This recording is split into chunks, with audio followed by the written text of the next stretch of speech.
Greetings, parents, educators, guardians, chess enthusiasts everywhere. My name is Victoria Winifred. I'm here to talk about using chess to promote literacy in preschoolers.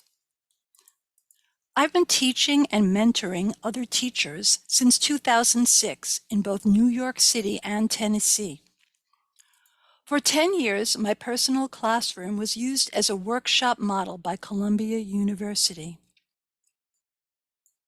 I'm also the author of a new award-winning middle grade chess mythological fantasy, The Princess, the Knight, and the Lost God. It's about Princess Cassie, the 12-year-old daughter of the chess goddess Caissa and the god of war, Mars. It tells of young Cassie's escape from Chess Mountain, which is under attack, to Earth, a place she never wanted to visit. But it's not exactly what she expected. In the book, Cassie has exciting chess adventures with her classmates as she lives in disguise as a New York City elementary student in a very chessy classroom. With kingdom enemies lurking nearby, she struggles to earn her own goddess title about the morals and principles of chess. I'm often asked what inspired me to write this book. Well, my belief in the importance of the chess literacy connection has everything to do with it. My classroom has always had the theme of chess, and I was looking one day for chess poetry to use in our poetry unit. I found two poems about the chess goddess Caissa. One was written in 1527 and the other in 1763. Both poems included Caissa in the presence of Roman gods, and the latter detailed her romance with Mars, the god of war, and how his gift of chess to her convinced her to love him back. These poems were the only written literature documenting the chess goddess's existence, so it seemed to me way past time to have more of her background revealed. Another reason I was inspired to write this book was the lack of chess fiction for kids. I decided to fill that gap.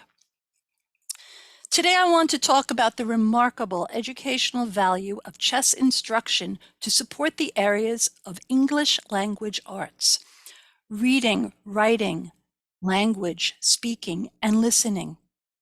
This is perhaps especially valuable for preschoolers. I'd like to share one of my favorite quotes. What is learned in fun is never forgotten. Using chess to promote literacy in young children's lives is a remarkably fun catalyst for the development of their ELA skills. I'm going to focus on using chess to learn vocabulary, to prepare your child for school expectations, and to plant seeds for love of reading and writing. Let's talk about vocabulary first. Quick story, I was teaching a new 4-year-old student a game of chess, and we were talking about how the rook moved and going over that. At the end, I wanted to have a review, so I asked him to demonstrate again how the rook moved. But he stared blankly ahead, not seeming to know what to do, and I wondered how this could be. I thought I'd taught a good lesson. And then he turned to me and said, "What does demonstrate mean?"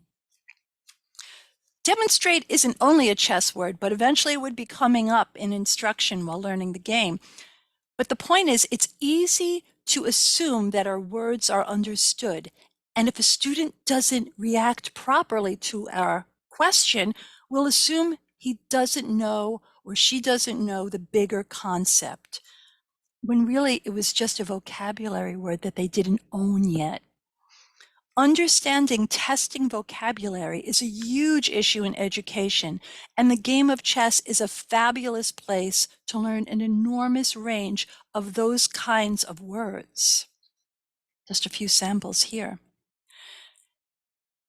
In preparation for this talk today, I reviewed some current admission exams for preschoolers for various programs and schools in different countries.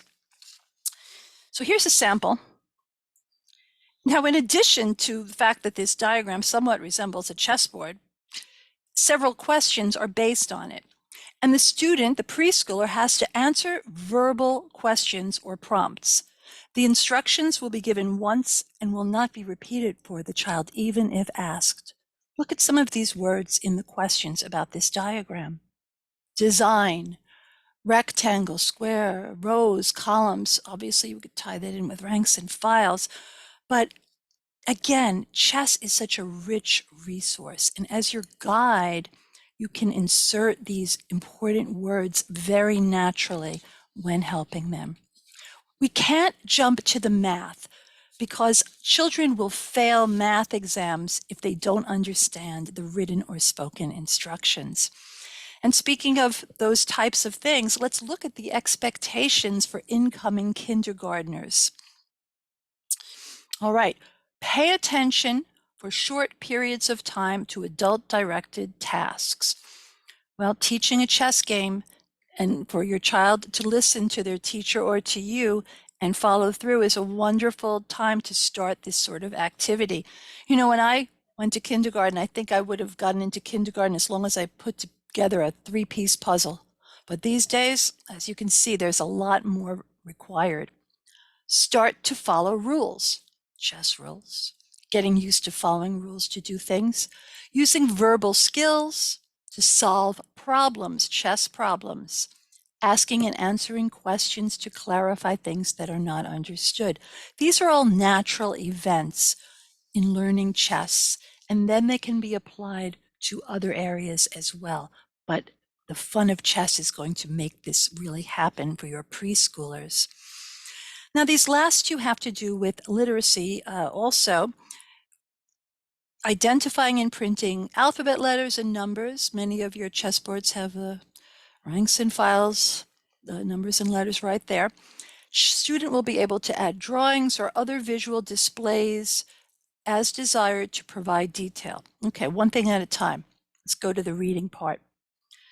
One of the things I learned from my first principal is if you want to see a child's reading level immediately improve, just hand them a manual for a new video game. They'll grab it out of your hands. They will strain to understand those words and match them up with the pictures inside because they're motivated. And again, this is going to be true with chess. Get those nonfiction books. There are plenty of nonfiction books for kids about how to learn chess.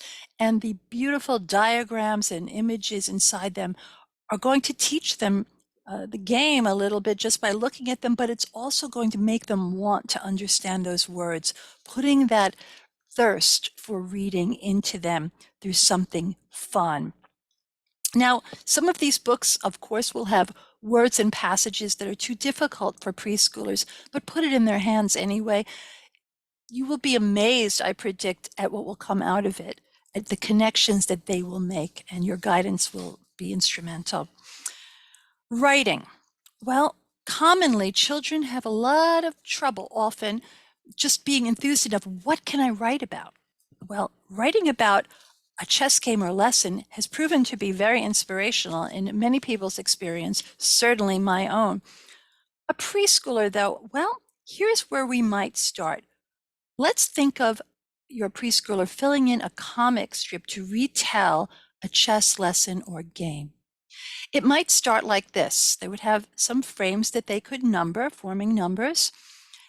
And what happened today in your chess game? So this child drew a picture of himself or herself, and what I believe is a knight. And then they are about to go on and say, what happened? And we're going to look at that more in a moment, but I want to talk about that. A very important reading standard is to be able to retell things in sequential order. Think of it as move order. What happened first, next, then, after that, etc. So a child might start with this, and we might inspire them to just add that detail as per that requirement.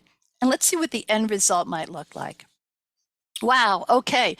So here the child started with some experimental spelling. Perhaps they got some guidance to write the knight, picked up, saw the bishop, made an L. Oh, I see. So I think that bishop looks scared. That I think I know what happened. Bye-bye, bishop. Got him. That's pretty fun for a kid to write. It's pretty fun for anyone to draw and write this. But As cute and funny as this is, it's amazing because the child is learning to retell something that happened to them in the correct order using words. This is the beginning of writing, and it's perfect for a preschooler. There are so many ways. This is just a snapshot today, but my points are: familiarize the child with the vocabulary, grab from domains, use that game of chess to meet all those listed expectations, surround your child with those books, difficult or not, they're going to find ways, pathways into it, and they will have that love of reading. And using that comic strip activity will get them writing. Thank you so much for listening to my talk today. Have children of different ages work together, by the way. This can strengthen older children with things that need to be strengthened or gaps that need to be filled. But let them learn in fun so it will never be forgotten. Chess can connect just about everything and everyone if you let it. Thank you so much.